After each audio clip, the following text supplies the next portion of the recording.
Okay, alhamdulillah, suma alhamdulillah. A jalbu yɔrɔ ka jalbu k'a kɔnɔ ka ko bɛɛ k'a kɔnɔ o de ye jalbu ye. Dɔw b'a miiri ko jalbu ti tɛmɛ dɔrɔn ele ka laɲini n bɛ 20,000 minɛ n bɛ 20,000 fɛ dɛ i ka aladari bɛnnen don 20,000 ma jalbu kɔrɔ de i ka 20,000 e ka laɲini ye 20,000 sɔrɔ ne kalo kɔnɔ ou bien semaine kɔnɔ ou bien tile 4 kɔnɔ o ye tiɲɛ ye kɛ mais min bɛna ale ka laɲini don donc a kɛra jalbu ye e ka laɲini ani min bɛna ka na wari don e kun aw ka laɲini ora i bɛna dɔrɔmɛ 20,000 min minɛ a tigi fɛ ou bien million 20 min minɛ a tigi fɛ o tigi haramu ye i bolo dɛ o y'i halala le ye donc i tɛ se ka a riyada kɛ tile 55 tant que ni i ma i ka laɲini kelen dɔrɔn i tɛ dan o ma i mɔgɔ minnu bɛna e ka laɲini fana se e ma dɛ sababu min bɛna e fana ka laɲini se i ma ala k'o sababu fana dilan ok e bɛ se ka ala dari le dɔrɔn ala ne sɔn 20,000 na yanni n ka tila riyada la kama sɔrɔ ou bien million 20 20,000 ou bien million 20 kama sɔrɔ e b'a ɲinina min fɛ o ye mɔgɔninfin sen 2 ye million 18 de b'a kun donc ne ma duwawu kɛ e ka ɲi k'a sɔrɔ sababu min na mɔgɔninfin don ou bien jinɛ don ni mɔgɔninfin don ala ka sababu ɲuman dɔ kɛ a sababu bɛna bɔ danfɛn min na ka se ne ma parce que ala yɛrɛ tɛna cun k'a d'i ma ayi ala tɛ jigi dɛ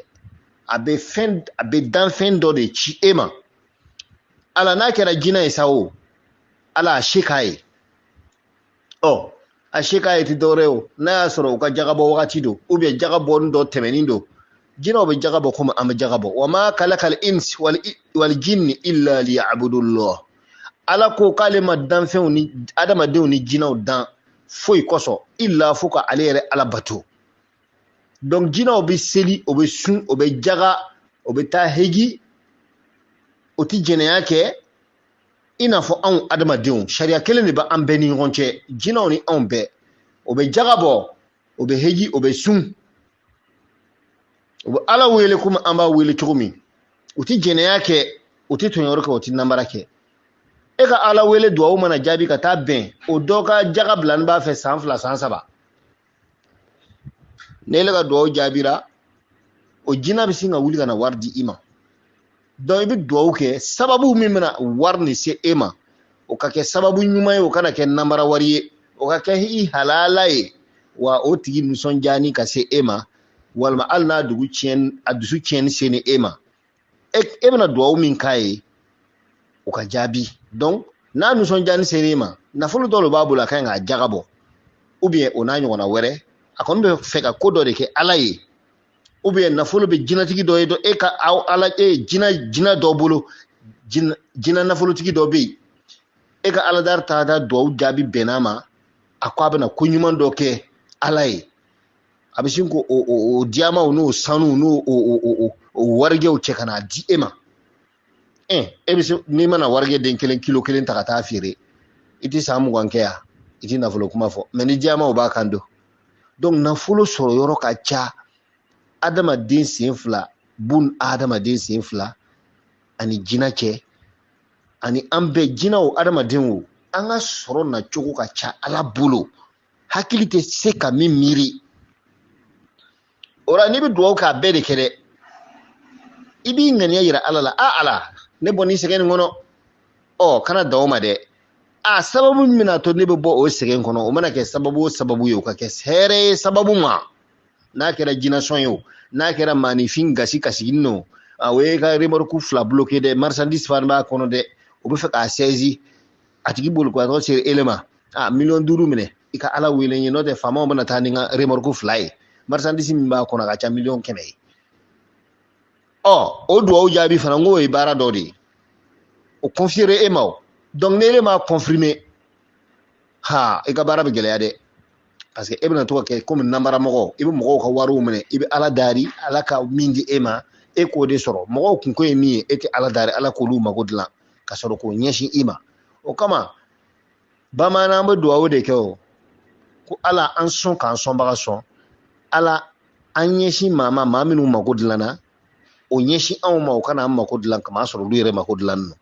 kuma bɛ yan dɛ ni ko n b'a détaillé n bɛ sɛgɛn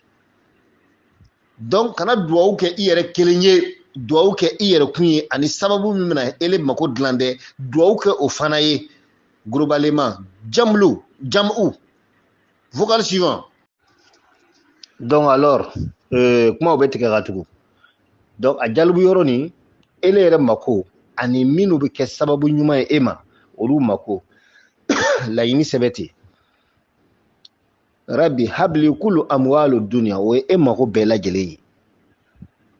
y'a ye bon e mago ye min ye e b'o de fɛ mais sisan e ka client olu mako don donc kumaw ka misɛn n'a faamuyana a bɛ sɛbɛn cogo jumɛn i bɛna sɛbɛn komi a sɛbɛn bɛ cogo min na n'a a foto ta n'o ka bila fisa mumin wa hamimin wa ani maxina fi kɛ bɛ ka a lamini wa ayi a tɛ sɛbɛn ten i b'a sɛbɛn cogo jumɛn i b'a sɛbɛn de o y'a gundo ye i b'a sɛbɛn de Allahu fi samumin mujibun wa hamimin Allahu fi samumin mujibun wa hamimin Allahu fi samumin mujibun ya hamim wa hamimin i bɛ taa sɔrɔ u b'a dogo yɔrɔ dɔw la karamɔgɔw bɛ se u bɛ sin k'a sɛbɛn ye Allahu mujib fi samumin Allahu muhin wa hamimim